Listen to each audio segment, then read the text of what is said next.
भूकंप के झटके से दिल्ली एनसीआर सहित आधा हिंदुस्तान हिला। देर रात 1:57 पर महसूस किए गए भूकंप के झटके।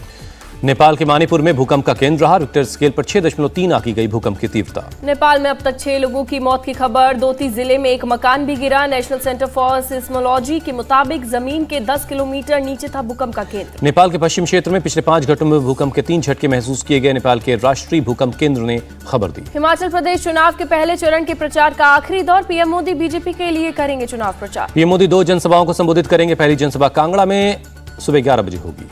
पीएम मोदी की दूसरी जनसभा दोपहर 12:30 बजे होगी। हमीरपुर के सुजानपुर में जनता को करेंगे संबोधित।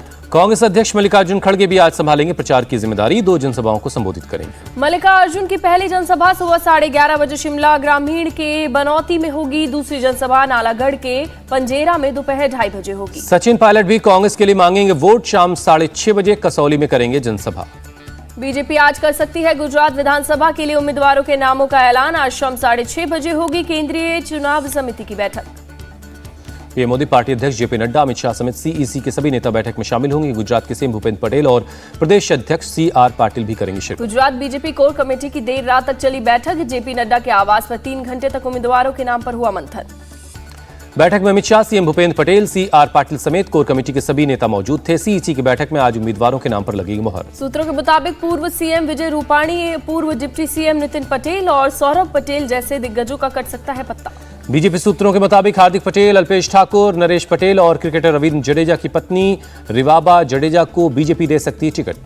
गुजरात विधानसभा चुनाव से ठीक पहले कांग्रेस को झटका। विधानसभा में नेता प्रतिपक्ष और 11 बार के विधायक मोहन सिंह राठवा बीजेपी में हुए शामिल। मोहन सिंह गुजरात के आदिवासियों के बड़े नेता हैं। छोटा उदयपुर इलाके में है बड़ी पैठ। बीजेपी अध्यक्ष जेपी नड्डा ने कहा, ओल्ड पेंशन स्कीम पर कांग्रेस को गंभीरता से नहीं लेते कर्मचारी। पेंशन का फैसला बीजेपी करेगी।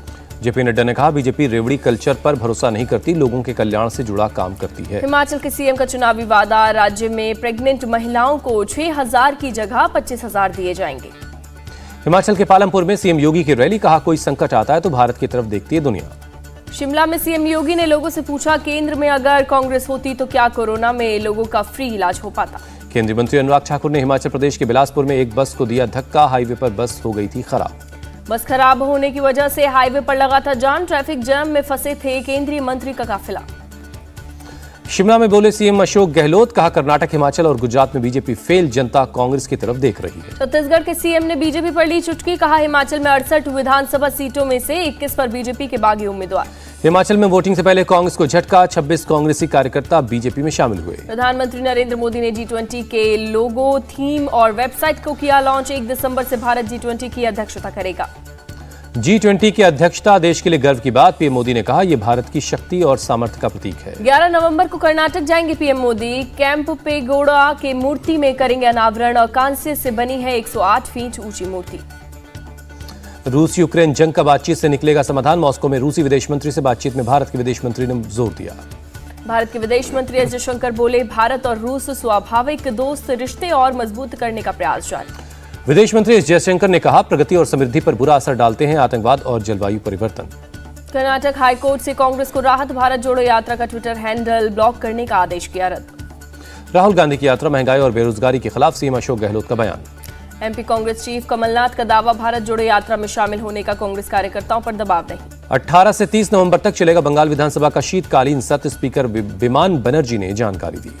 ओवैसी ने एनपीआर और एनआरसी की ओर पहला कदम बताया। कहा, ये आपकी नागरिकता में आपत्ति करने की अनुमति देगा।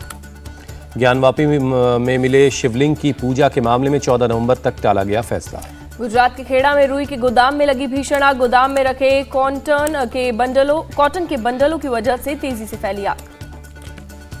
मौके पर पहुंची फायर ब्रिगेड की टीम ने आग पर काबू पाया। आग से लाखों का सामान जलकर खाक हुआ। दिल्ली के छावला गैंग रेप और मर्डर पीड़िता के परिवार ने मांगी सुरक्षा। सुप्रीम कोर्ट से रिहा हुए आरोपियों से बताया जान का खतरा। पीड़ित परिवार ने दिल्ली पुलिस को बताया, राहुल, रवि और अनिल ने कोर्ट में दी थी जान से मारने की धमकी। दिल्ली पुलिस कर रही है धमकी के आरोपियों की जांच। पीड़ित परिवार को जांच के बाद सुरक्षा देने का होगा फैसला। दिल्ली के अमर कॉलोनी में एक बुजुर्ग महिला की हत्या। घर में अकेली रहती थी 75 साल की महिला। पुलिस के मुताबिक लूट के बाद की गई हत्या। किसी जानने वाले ने घटना को अंजाम दिया। नोएडा के सेक्टर 49 में एक तरफा प्यार में एक शख्स ने लड़की को 5वीं मंजिल से नीचे फेंका, लड़की की मौत हुई। शव को लेकर गाजियाबाद की तरफ जा रहा था शख्स, पुलिस ने आरोपी शख्स को शव के साथ किया गिरफ्तार। यूपी के मेरठ में गंगा मेले के दौरान 2 गुटों में फायरिंग, एक शख्स की जान गई। मृतक शख्स पर लूट, हत्या का प्रयास सहित 16 मुकदमे दर्ज, पुलिस मामले की जांच कर रही है। यूपी के उन्नाव में एक महिला को भांजे ने मारी गोली, महिला को कानपुर रेफर किया गया। शख्स ने महिला को 3 गोलियां मारी, पुलिस आरोपी शख्स को किया गिरफ्तार। युवक के पास से तमंचा भी बरामद किया गया। जम्मू कश्मीर के डोडा में चिनाब नदी में गिरी एक कार, हादसे में 4 लोगों की मौत हुई। मौके पर आर्मी और एसडीआरएफ की टीम मौजूद, रात होने की वजह से रोका गया रेस्क्यू ऑपरेशन। मध्य प्रदेश के सतना में मालगाड़ी से टकराई एक कार, हादसे में बाल बचा कार का ड्राइवर और सवारी, टक्कर का सीसीटीवी फुटेज सामने आया। रेलवे क्रॉसिंग पर हुई कार और ट्रेन की टक्कर, ट्रेन के सामने अचानक ट्रैक पर आ गई कार, गनीमत रही कि कार के पिछले हिस्से से टकराई ट्रेन। एमपी के छतरपुर में कार और पुलिस की जीप में टक्कर, हादसे में 10 लोगों समेत 2 पुलिस वाले भी जख्मी हुए हैं। यूपी के बाराबंकी में 20 लोगों से भरी नाव पलटी, डूबने की वजह से 2 बच्चों समेत 3 की मौत। त्रिपुरा की राजधानी अगरतला में मिजोरम के रहने वाले 2 अपराधी गिरफ्तार, पुलिस ने इन अपराधियों के पास से फेक भारतीय करेंसी बरामद की। यूपी के मेरठ में कई हथियार फैक्ट्री मिलने की वजह से एक्शन में पुलिस, जिले में अपराधियों का पुलिस ने शुरू किया वेरिफिकेशन। 300 से ज्यादा अपराधियों का होगा वेरिफिकेशन, पुलिस की 24 टीम बनाई गई है। लखनऊ में मोबाइल लूट के दौरान बदमाशों ने की फायरिंग, लूट के दौरान लोगों के विरोध करने पर चलाई गई गोली। असम के गुवाहाटी में रेलवे पुलिस ने 600 ग्राम सोना बरामद किया, स्टेशन पर खड़ी राजधानी एक्सप्रेस से जब्त हुआ। पंजाब के भटिंडा में पराली जलाने का दिख रहा है कुप्रभाव, लोगों को सांस लेने और आंखों में जलन की हो रही है समस्या। स्थानीय लोगों के मुताबिक घर से बाहर निकलने में हो रही दिक्कत, 15 दिनों से बच्चे नहीं जा रहे स्कूल। दिल्ली में रेड लाइन पर 8 कोच वाली ट्रेन की शुरुआत हुई, दिल्ली मेट्रो ने दी जानकारी। सरकार ने जनगणना प्रबंधन से जुड़े कंप्यूटर सिस्टम को संरक्षित घोषित किया। भारत की 576 भाषाओं का मातृभाषा सर्वेक्षण पूरा किया, गृह मंत्रालय ने दी जानकारी। पूर्वोत्तर के सभी सीमावर्ती क्षेत्रों में को दिसंबर 2023 तक 4G नेटवर्क से जोड़ा जाएगा, केंद्रीय मंत्री किरण रिजिजू का बयान। असम के सीएम ने कामरूप जिले में 5000 मीट्रिक टन क्षमता वाले कोल्ड स्टोरेज का किया उद्घाटन। बायोमेडिकल कचरे को लेकर बिहार राज्य प्रदूषण बोर्ड सख्त, 1800 स्वास्थ्य केंद्रों को बंद करने की चेतावनी। एजुकेशन सिस्टम पर सुप्रीम कोर्ट ने की टिप्पणी, शिक्षा लाभ कमाने का व्यवसाय नहीं, ट्यूशन फीस सस्ती होनी चाहिए। उत्तराखंड राज्य की 22वीं वर्षगांठ पर धूमधाम से मनाई गई, देहरादून में सीएम आवास समेत राज्य के सभी सरकारी इमारतों को रोशन किया गया। चीन के गुआंगडोंग प्रांत में एयर शो का आयोजन, चीन ने लेटेस्ट फाइटर जेट्स और सिविल एयरक्राफ्ट का किया प्रदर्शन। चीन ने J-20 स्टेल्थ फाइटर जेट और YU-20 हवाई टैंकर का प्रदर्शन किया, विंग लुंग 3 ड्रोन को भी दुनिया के सामने रखा। साउथ कोरिया में जस्सा खदान में फंसे 2 मजदूरों को 9 दिन बाद जिंदा बाहर निकाला गया। WTM लंदन में अतुल्य भारत मंडप का उद्घाटन, कई राज्यों के टूरिज्म पवेलियंस का भी उद्घाटन हुआ। इटली में हुई ऐतिहासिक खोज, करीब 2200 साल पुरानी कांसे की दी गई 2 प्रतिमाएं मिली। केंद्रीय मंत्री नितिन गडकरी ने TIOL पुरस्कार समारोह के दौरान की पूर्व प्रधानमंत्री मनमोहन सिंह की तारीफ, कहा आर्थिक सुधार के लिए देश मनमोहन सिंह का ऋणी है। रिलायंस गुरुग्राम के पास तैयार करेगा smart city model, economic township limited में 4 जापानी कंपनियां होंगी शामिल। केंद्रीय स्वास्थ्य मंत्री मनसुख मांडविया ने कहा सिंदरी प्लांट में नीम कोटेड यूरिया का उत्पादन शुरू, किसानों को फायदा होगा। अमीरात ने $1.7 अरब में 5 बोइंग माल वाहक खरीदे, कार्गो उड़ान का और विस्तार कर रही है अमीरात।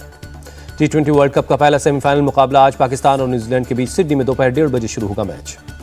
वर्ल्ड कप की सेमीफाइनल में तीसरी बार भिड़ेगी पाकिस्तान और न्यूजीलैंड की टीम, न्यूजीलैंड से कभी नहीं हरा पाकिस्तान। साउथ अफ्रीका के पूर्व क्रिकेटर AB डिविलियर्स की भविष्यवाणी, फाइनल में नहीं पहुंचेगा पाकिस्तान, भारत जीतेगा वर्ल्ड कप।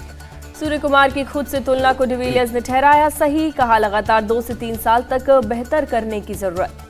मैथ्यू हेडन ने सूर्य कुमार यादव की तारीफ की, T20 क्रिकेट का बेहतरीन खिलाड़ी बताया। पाकिस्तान टीम के मेंटर मैथ्यू हेडन ने कप्तान बाबर आजम का किया बचाव, कहा जल्द बड़ी पारी देखेंगे। विलियमसन ने गेंदबाजों की तारीफ की, कहा पूरे टूर्नामेंट में शानदार प्रदर्शन गेंदबाजों ने किया है। ऑस्ट्रेलिया क्रिकेटर रिकी पॉन्टिंग ने पाकिस्तान के गेंदबाज शाहीन अफरीदी की तारीफ की, कहा अफरीदी 90% क्षमता पर भी सबसे बेहतर। कोलकाता नाइट राइडर्स ने नीदरलैंड्स के पूर्व क्रिकेटर रियान टेन को फील्डिंग कोच नियुक्त किया है। AB डिविलियर्स ने 24 team India super league launch की, नई प्रतिभाओं को मिलेगा मौका।